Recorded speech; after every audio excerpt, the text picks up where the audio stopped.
আসসালামু আলাইকুম রহমতুল্লাহি ওয়া বারাকাতুহু।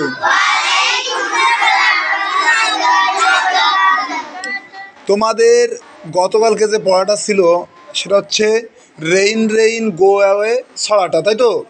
বানান সহ মুখস্থ। এখন তোমাদের মধ্য থেকে এখানে এসেছে মেয়েরা 2 জন এবং ছেলেরা 3 জন, ঠিক আছে? মনে করো তোমাদের এখন প্রতিযোগিতা হবে এক প্রকার।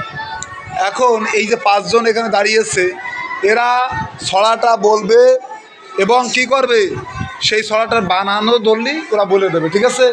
এখন দেখবো যে 5 জনই ঠিক মতো পারে না কারো ভুল যায়, কারো ঠিক হয়, এরম হয়। তোমরা কি প্রস্তুত দেখার জন্যে? আর তোমরা কি বলার জন্যই প্রস্তুত?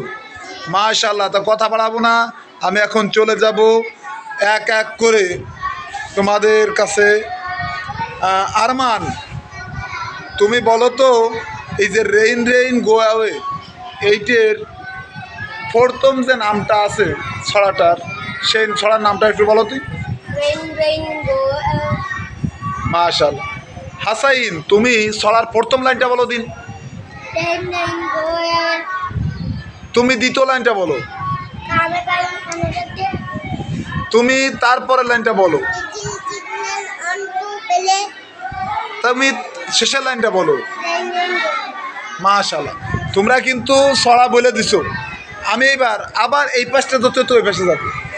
লামিয়া খাতুন, তুমি প্রথমে ছড়ার নামটা বলো। তুমি তার পরের লাইনটা মানে প্রথম লাইনটা বলো। তুমি তার পরের লাইনটা বলো। তুমি তারপরের লাইনটা বলো। তুমি শেষের লাইনটা বলো।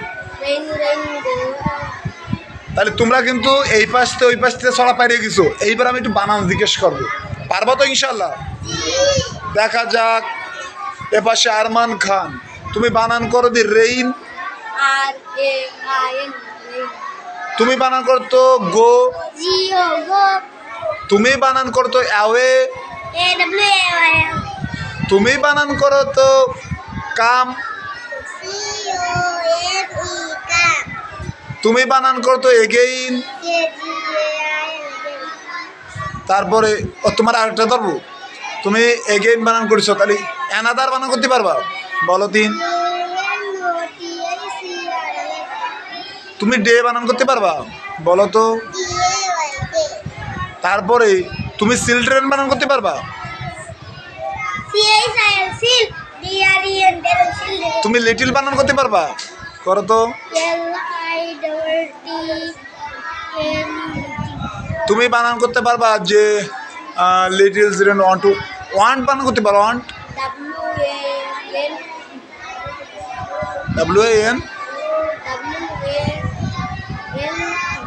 মাশাআল্লাহ। এইবারে তোমরা সবাই মিলে ডে বানান করো দি। আমরা কিন্তু কি করলাম, তোমাদের এই যে 5 জন এখানে দাঁড় করিয়েছি, সবাই পেরে গেছে, তাই তো? ছেলেরাও ফার্স্ট, মেয়েরাও ফার্স্ট, কেউ হয়নি লাস্ট, ঠিক আছে? তাহলে তোমরা পাইরে গেছো, বানান সহ পেরে গেছো। এই জন্য তোমার অসংখ্য অসংখ্য অসংখ্য ধন্যবাদ। আসসালামু আলাইকুম।